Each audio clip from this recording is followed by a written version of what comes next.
There is a specific kind of silence that fills a room when 7 years of love evaporates into thin air.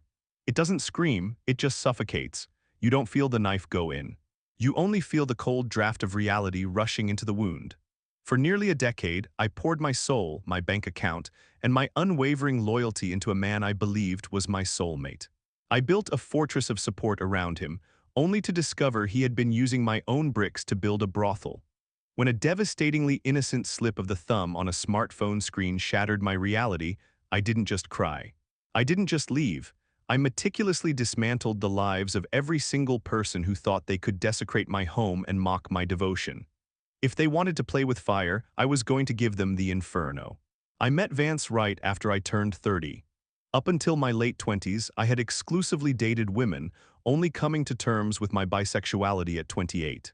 The year that followed was a blur of exploration, making up for lost time with casual, safe hookups and a few short-lived dates with guys that never quite stuck. I had resigned myself to the idea that I simply couldn't catch romantic feelings for a man. Then Vance walked into my life. From our very first dinner, the chemistry was electric.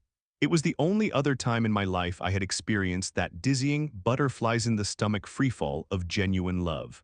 He felt it too, though he admitted my bisexuality made him slightly anxious, harboring a paranoid fear that my attraction to women might eventually lead me astray.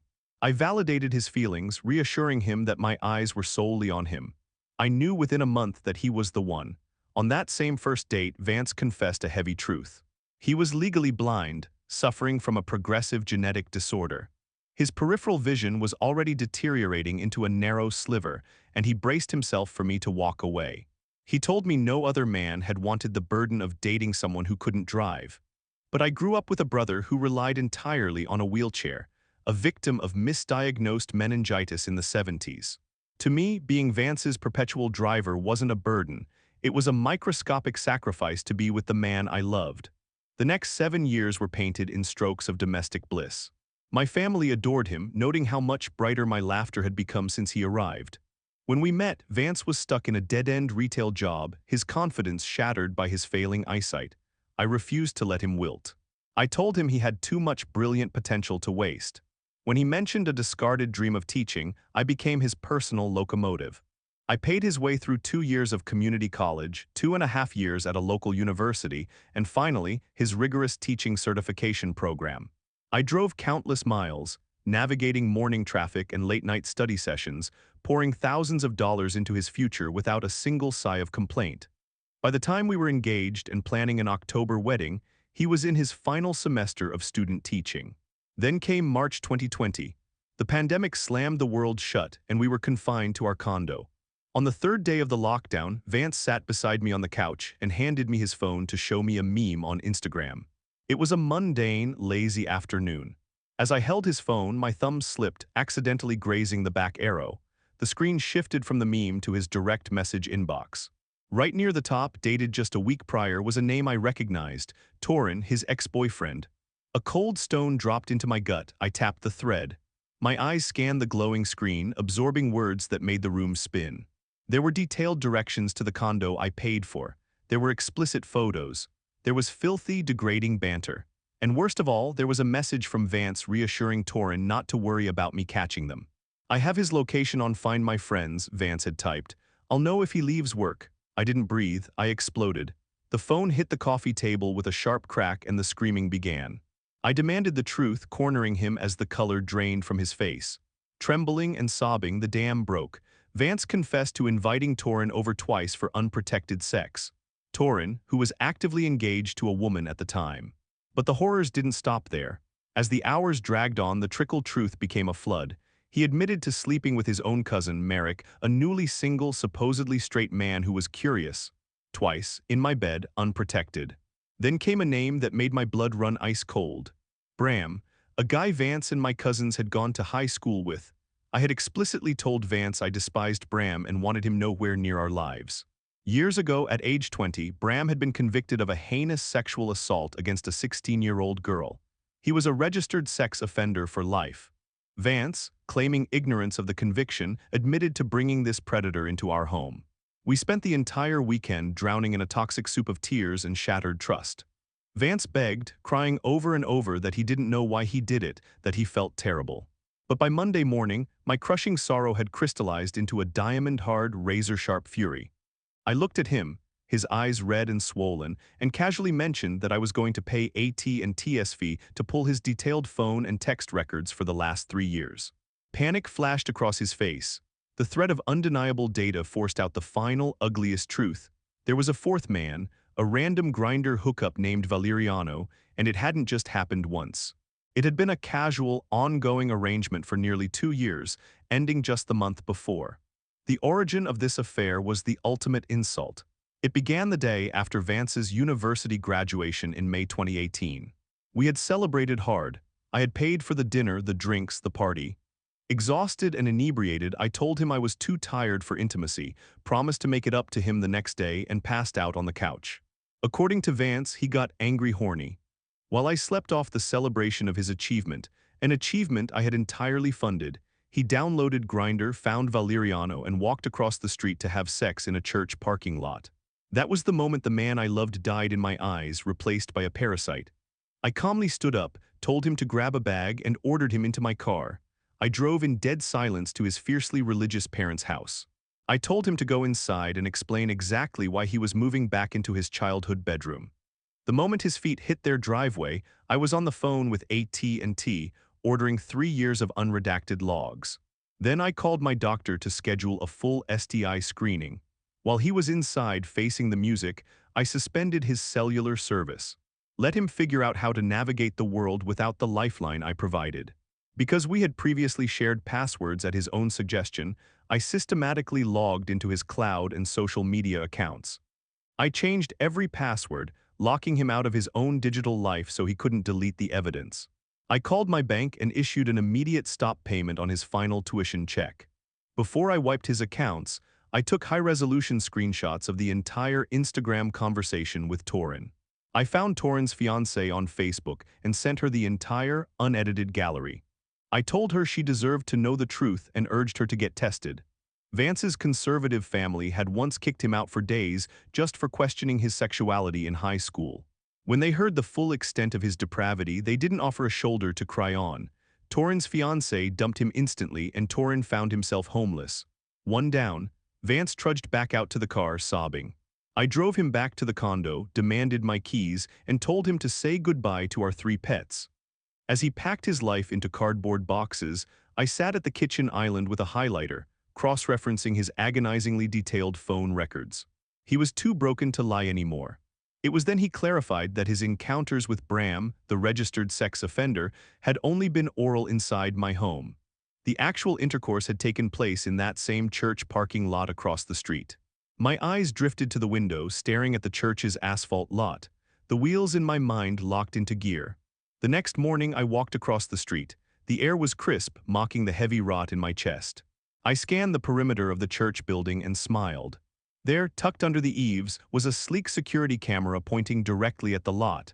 I walked into the church office and was greeted by a sweet, elderly secretary. I leaned over her desk and quietly, gravely informed her that a registered sex offender had been using their church parking lot for illicit sexual encounters. I pointed out that not only was this a violation of his parole for indecent exposure, but the church sat directly across from a middle school. The secretary gasped, her hands flying to her pearl necklace. I gave her the exact dates, May 2018 for Valeriano and April 2019 for Bram. Luck was finally on my side. She explained that their digital security system operated on a rolling 2-year loop before overriding. We were in April 2020. The footage was still there. She gladly handed me a thumb drive loaded with the pristine, high-definition recordings of both encounters to submit with my police report. Within a month of handing that drive to the authorities, Bram's parole officer paid him a visit. The violation was undeniable.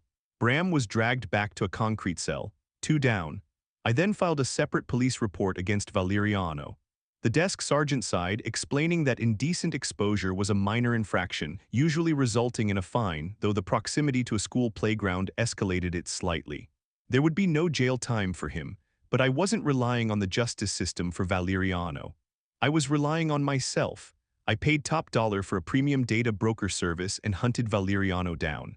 He was smug when I finally called him, openly admitting he knew Vance was engaged to me the whole time. He thought he was untouchable.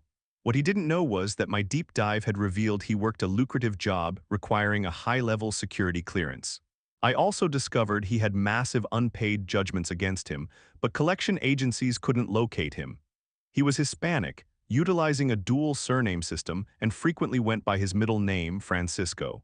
He had intentionally lost himself in a maze of clerical confusion.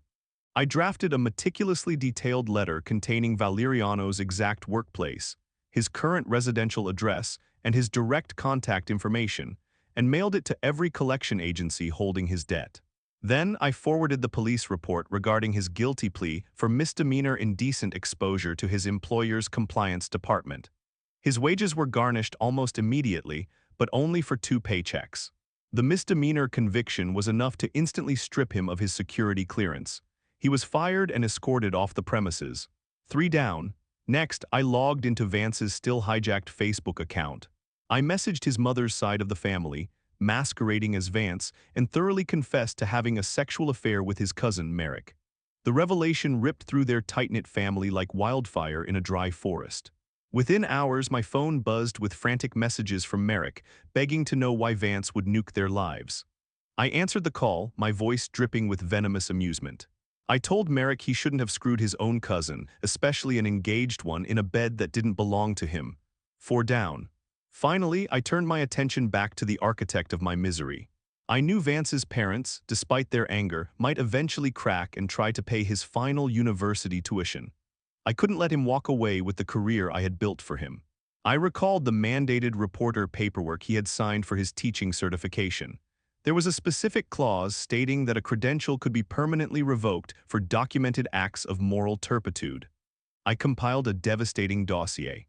It included the police reports from the parking lot incidents and crystal-clear still frames from the church security footage, perfectly illuminating Vance's face in the act of public indecency. I mailed 1 copy directly to the superintendent of the school district where he was student teaching. I mailed the second, certified and tracked, to the State Commission on Teacher Credentialing. His certification was blocked. His teaching career was incinerated before he ever stepped foot in a classroom of his own. 5 down. I stayed in that condo for 9 more months. The walls felt tainted, radiating a terrible, suffocating energy, but I needed to stay just long enough to watch the dust settle. I watched all 5 of their lives completely self-destruct from the blast radius of my revenge. Once the wreckage was total, I sold the condo for a massive profit, packed my belongings, and relocated to the lush, rain-swept pines of the Pacific Northwest to wipe the slate clean. The aftermath wasn't without its dark shadows. I learned recently that Torin, abandoned by his fiancé and destitute, took his own life several months after I moved away. It is a profound tragedy that his family turned their backs on him so completely. But the blood is not on my hands. He made the conscious choice to cross the threshold of my home, invited by my fiancé to participate in my betrayal. Suicide is never the answer, and I only hope his ex-fiancée never blames herself for the consequences of his actions. My healing didn't happen overnight. Talk therapy failed me for 18 long months, leaving me trapped in a cycle of resentment. It wasn't until I underwent a specialized ketamine infusion therapy for my severe PTSD that the fog finally lifted. Over 6 sessions, the burning anger was neurologically extinguished, leaving behind a profound peace. I am now happily married, trusting again, and thriving in the misty embrace of the PNW. The moral of this story is written in the ashes of 5 ruined lives. Loyalty is a gift that should never be weaponized. When you feast on the generosity of someone who loves you while secretly poisoning their cup, do not be surprised when they force you to drink the entire venomous draft yourself. Deception is a debt that always comes due, and the interest rate is absolute destruction. Thank you for watching. If this story of ultimate retribution satisfied your craving for justice, make sure to hit that like button and subscribe for more deep dives into the dark side of human relationships. Drop a comment below. Did the punishment fit the crime, or would you have gone even further? Stay safe, stay loyal, and I'll see you in the next video.